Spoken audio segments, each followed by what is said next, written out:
In the past, I have not gone on vacations with my beloved, not traveled places with him, and he loves to travel for a lot of reasons that I could point to and I could call trauma.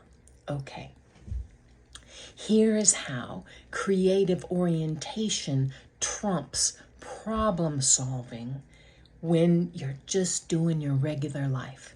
So, previously, we would go on vacation. He's a person who doesn't talk much. So, during our formative years together traveling, he would be driving, not talking, and I would be poking myself on my inside sore spots about how he was angry with me. What did I do? How could I make him happy? How could I make him at least want to talk with me? And I would bring things up, and he would either not answer me for whatever reason, or he would be what I thought was snappy with me, and it would hurt, and I would hurt my feelings even more.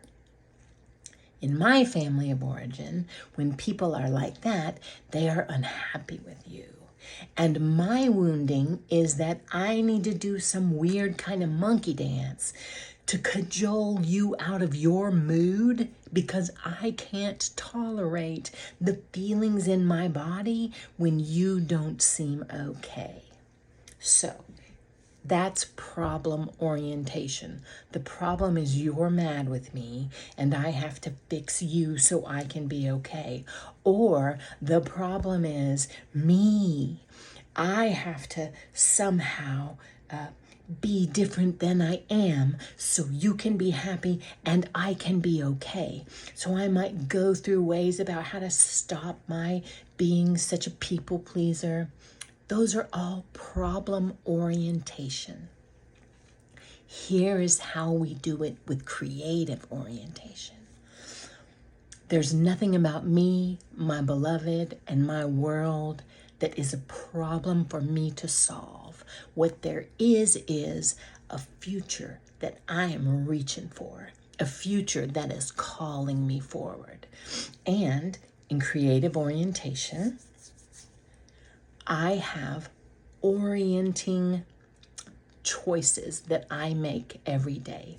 And the two biggest orienting choices that I will use for this example are that I create and I live a life that I love. And the second one is that I am the predominant creative force in my life. I create the feelings in me in my life. Now, I live with powerful creators. They also create the reality of their life. So, how it works is I notice that the old pattern of before we start to go somewhere, I get real itchy. And I get itchy in my psyche, that I notice that tiny things make me angry. I think, maybe I'm getting sick and this is how I can duck out of doing this, right? Because that's how it had been in the past. It's a habit. It's nothing but a habit. A habit was learned, and a habit can be unlearned. So when I am noticing that he's behaving in a way that past me would have used against him and against me, what I remember is I choose the end result of living a life that I love. And I choose that I am the predominant creative force in my life. And what that means is I get to choose to enjoy being me and in my life and the things that I am doing, no matter how anyone else around me is acting. I notice if in my body it reverts back to trying to keep me safe by keeping me separate, I notice that. I notice it without malice. I don't have to get zen. I don't have to get meditated. I don't have to change my fucking attitude. He doesn't have to change his fucking attitude. What I do is I remind myself about what I want to create in this life that I get right now. And what I'm creating is a life that I love and I love to be in, and it feels like this life loves me, and that I am the predominant creative force in my life, which means I get to enjoy myself in my life, being me, no matter what anyone else around me feels about their life. And I already hear people going, that sounds selfish. Look, I can't make other people be any different than they are.